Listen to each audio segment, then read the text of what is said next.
Hello, and welcome back to another Pen Talk. Thanks for tuning in.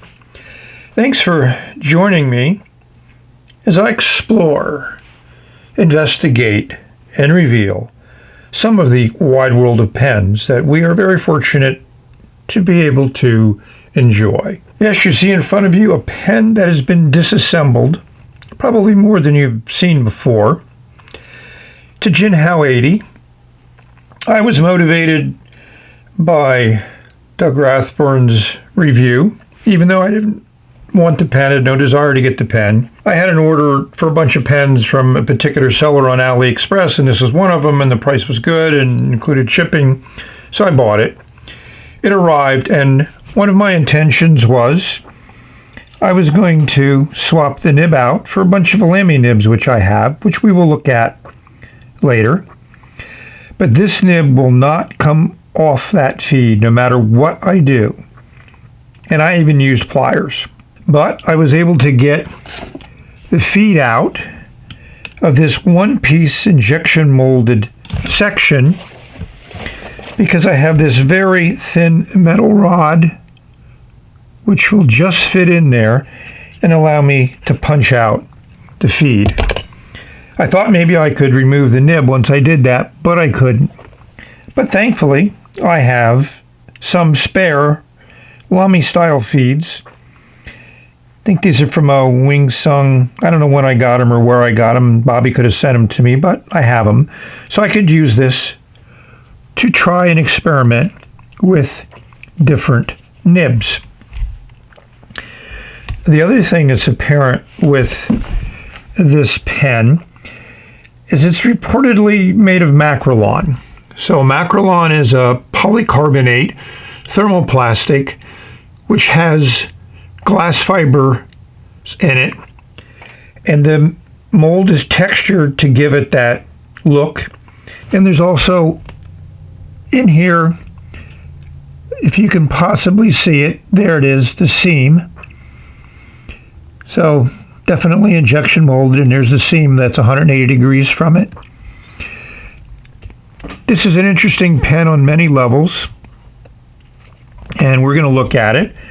I'm sorry I knocked you guys over. I also have the silver clip version.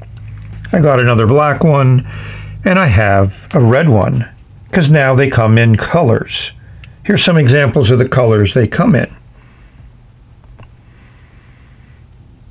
So the other thing that I was interested to look at, this is the first, I think, Jinhao nib I have like that. But Wing Sung, Lamba 2, and others have made Lamy style nibs. And they're very simple to make. I'm surprised Lamy charges what they do for them because it's just a simple piece of stamped metal. But I guess we pay for the precision, which we know doesn't exist because the nibs vary quite a bit.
So here's a board I assembled of some various Lamy style nibs.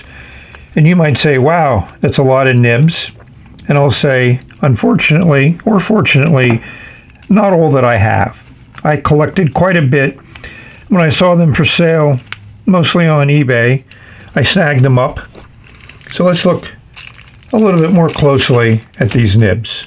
Some of these stubs that I've collected, 1.1, 1.5, 1.9, they all write well. I've used the 1.1 and 1.5. I've used all of these at some point in time. The 1.9 is quite wide, not a nib that I can use regularly. Haven't found a general use for it. It's even a little bit too wide to write letters with because you need to write large and use a lot of paper up. And over here is a bent one, or one may call it a mini fude or fude. It's a very interesting nib, and I don't think too many people have actually seen it in the Lamy style. So here we have 4 interesting nibs, and I put all 4 of them here because they're colorized. Kind of looks like that titanium oxidation, but obviously it's stainless steel, and somehow they were able to do this with probably a combination of heat and chemicals. Bobby was selling them for a while, so I bought a bunch of them. Haven't put them in a pen yet, but I do like looking at them, and eventually we'll find a pen that is a suitable mate to these interestingly colored nibs. So one might ask, how do stub nibs vary? So here we have a Lambda 2 1.1 millimeter stub, and on this side a Lamy factory stub. I bought some spare Lamy nibs a while ago. The way that they do the cut on the stub is slightly different between these two. There was a very famous Canadian pen reviewer that used his 1.1 Lamy stub to write a 0.9 millimeter line, which kind of defeats the whole purpose of a 1.1 millimeter stub. Should lay down a 1.1 millimeter line, or 1.5, 1.9, whatever that designation is.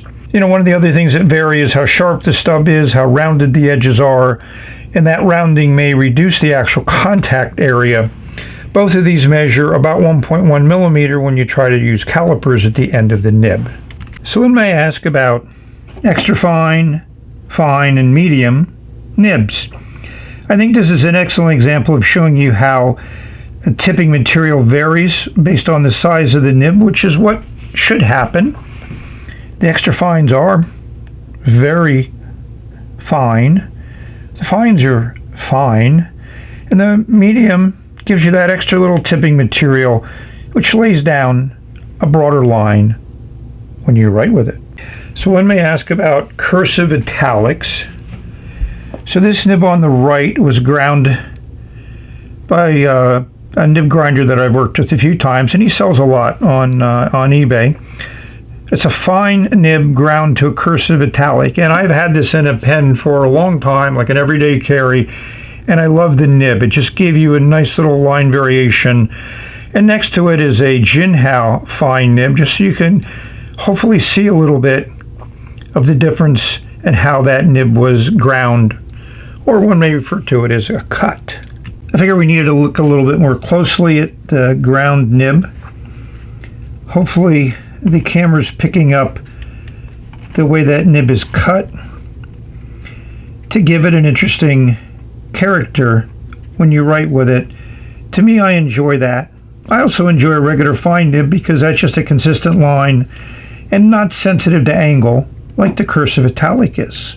So here's just a quick view showing that I was able to pull the nib off of these 2 pens, and the best technique is the one that Doug shows, where he uses this piece of Scotch tape on the top of the nib, presses down and pulls. Takes off the nib. Great. I like using rubber grippers. That's what I use to remove most of my standard nibs, but these nibs require a different approach. Got some interesting sunlight coming in, so I thought I would show how they have the finish on these 2, and they're well done. A little bit of spring to them, easy to use, very functional, and very sturdy. It's nice how they brushed that finish to get it that look to match up to the look of the resin used in the pen. So when I talked about the section being one piece of injection molded plastic on the black pen, obviously it's not, because here we have the gold one and the silver tone one, and that insert there is made out of metal. And you have a metal insert there, so it's metal on metal threads. I mean, for an inexpensive pen, this is a very, very nice design engineering feature, which one doesn't expect from a pen in this price range. You know, and we even have that color extended into that little insert at the bottom of the barrel, which I think hides an injection molding mark. So here we are in dark mode with the red pen, and it certainly looks more red than it does with a lot of light on it. And if we bring in our trusty LED exam light, we'll look inside that cap and we'll see an interesting design. The very top there is a nice one-piece cap liner to keep that nib nice and wet. And then we have a little bit of a design there to get that snap cap to seal properly. Again, I think they did an excellent job in a low-cost pen. And it's really amazing how that red color comes out with this different light on it. Certainly much more like a dark, really maroon type red under a different light. And we might as well go inside and see there's a little bit of transparency to this finish. But then when you get down to the cap liner, you'll see it's a very, very solid, hopefully airtight seal. So here's a section I popped the feed out of, and you can see that seam there. The other thing I found interesting is when I looked inside the section, I found an interesting design with those channels there. So it is keyed how that feed is inserted. I'm impressed. Again, some engineering detail that hopefully has this pen write better, more consistently. And you can see there's a mark there so you know where the bottom of it is. It's across from that seam. And those two little stubs inside there slide in to this feed. This is a replacement feed because I'm going to put a 1.1 millimeter stub in my original all black Lamy 80. Again, very intelligent design, very well done. So here we have all four of my Jinhao 80 pens. Considering I didn't want one, now I have four. And I have to admit, after spending time with these four have different nibs in them. 3 have been swapped. I think the pen is great. I mean, it is great in the hand. It posts well. It feels good. That fine nib, I didn't get an extra fine, but that fine nib writes like a great fine Jinhao nib. Some people don't like fine nibs. I seem to enjoy every type of nib because I appreciate a nib for what it was designed to do, and I try to limit what I think a nib should be. I mean, I have my own preferences, and of these four, if I only had to live with one, I would live with the ground cursive italic nib. We did a little sample writing in the beginning. We're going to do a little bit more sample writing. I'm going to give you some dimensions. But at the end of the day, for an $8 delivered, and I know there are some listings out there that show a lower price, but you got to be careful because the $8 includes shipping. Some of the lower pricing shipping is added on. So at the end of the day, in my exploration, all the listings came out to around $8 US dollars delivered. A number of different sellers have them. They're now coming in a great series of colors. Here's some examples. I don't expect them to have a lot of variety of nibs for them, but as we see, swapping nibs can be an easy thing to do, but it is possible. And if you do some searches, I'm certain you'll find a lot of interesting Lamy style nibs that will work in this pen. You know, it's a lot of discussion about, you know, standard number 5, standard number 6, and swapping nibs and all those types of things. And these are pens that seem to facilitate that. provided the nib is not stuck like I found in at least a couple and one of my Lamis. So let's discuss these writing samples. These first 4 lines were written with the original Jinhao fine nib, and it is a good nib. Consistent line. You're not going to get line variation. It's not going to flex. It's not designed to do that, and not every nib, to me, should do that. I don't know. Some people just seem to have a fixation on certain things they expect from nibs, and to me, enjoy the nib for what it is. Learn what the nib is. Learn how to use it versus trying to bastardize it. I stuck a Lamy broad nib. It's in black. It looks great in the all-black pen. This is an incredibly broad line. I would say it's more of a double broad than a regular broad. And Lamy nibs have a tendency to not follow their designations or be consistent in their designations. There's been a lot of discussion about that with Pelican nibs, considering the reputation that those pens might have as far as quality and consistency goes. I find that to be not a good trait. Here we have what I think is the greatest nib that I put in this pen, and I've used this nib, not this exact nib, but I've used a similar ground nib in other pens, the Lamy style, and considering I started with a fine nib, this just works great. Yes, it's a little bit sensitive to angle, and yes, it's a little sharp, but I love the line. Nice, crisp line, a little bit of line variation, just a little bit of character, a touch of character. If you want more character, then the 1.1 millimeter stub, or you could do 1.5 or 1.9. 1.9 to me starts getting into the Lamy broad category. But the 1.1 millimeter stub puts down a really, really nice line, gives you natural line variation, and that's a 1.1 millimeter line on the downstrokes, which is what you would expect. And the cross strokes are much thinner. They're more like a medium fine. This broad nib, as you can see, is really, really wet. The CI nib is on the dry side, and this 1.1 millimeter stub is kind of in between. And the fine nib, I didn't do a schmear, but it's going to be similar to the ground fine nib.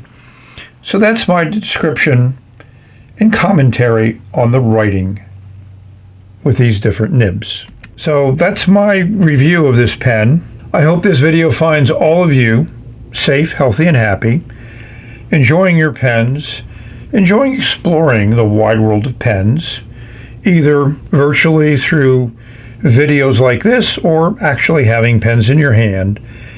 And hopefully you can enjoy the pen for what it is. And yes, this pen might resemble some other pen, but that doesn't matter to me. What matters to me is whether I like this pen or not, whether I think this pen is a good value, and I think this pen is a great value.